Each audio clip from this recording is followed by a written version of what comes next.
It's me and my homie Sonny hanging out. Yeah, he's healing from his surgery. He had a femur fracture repair, which is very painful. And he just needs some love, you know? So, it was 2 days ago. It hurts? What's wrong? What's hurting? It hurts? Okay, you're fine. You're fine. I know. He's a little bit uncomfortable. So, just giving him some love.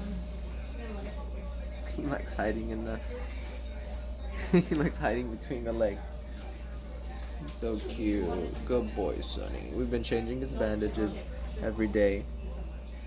And now he's getting honey bandages to help him heal quicker.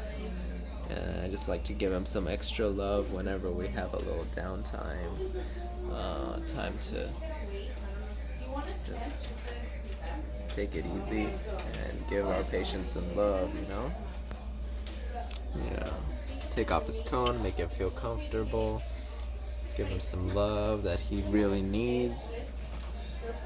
If you don't know his history, he was actually in Mexico, and some really terrible person, I think what happened was, threw some cooking oil on him, and I don't know how they broke his femur or something like that. I'm not sure. Maybe he ran into the street, got hit by a car. I don't know his history that well, but got burned pretty badly, so we're taking good care of him. Say bye, sweetie. Bye. Good dog, Sonny.